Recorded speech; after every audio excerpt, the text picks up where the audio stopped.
I'm going to be reviewing and showing you how to use INTVL, which is a running app, which you can basically just capture and conquer different territories, which basically will turn running into a game. Now, when you open up the app, you can actually see what we brought to the screen right here. It'll basically give you the walk down on how to join and sign up, where you can actually sign up with your Google account or email. And once you sign up, you'll be brought to this screen like so, where it's basically going to walk you down and show you all of the different territories and regions that you can run in and how you can actually claim different territories through running loops, which you can basically just do by running in circles, and it'll actually just close off the ring like in this image right here and show you how many meters squared you actually captured. As you can see, running out and back will basically give you less territory. Since this is a game, you do want to run in giant loops if you can, ideally. You can basically just run this by setting it to your watch, which you can do so when you're setting up your app, or you can actually just log it within the app right here after choosing your distance. And when you click on start run, as you can see, we click on allow, and you can basically run in circles in however area you want. And when you do, it'll show you your area that you've actually captured. It will show the duration, mileage, and average pace of your run right here. And you can simply pause it or hold to finish your run using this button right here. And once doing this, you can actually rate your run, how easy or hard it was to actually do, and you can basically log it, or you can add photos and view it just on your profile. And you can even follow a bunch of different friends and people just across the world on this app like so, and even earn prizes in your area.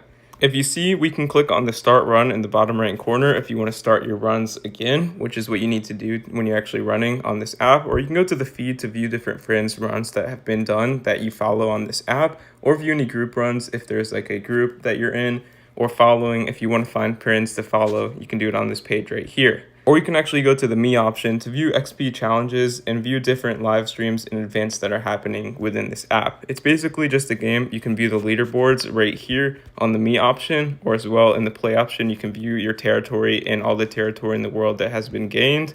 But basically, this is an app designed to gamify running, and you can basically just use it to capture territory, but you don't have to. You can interlink it with Strava or other watches or running devices that you may have, so it uploads automatically. That's all you need to do to use this app. You can use it to join competitions, follow friends, and view runs, and of course your own.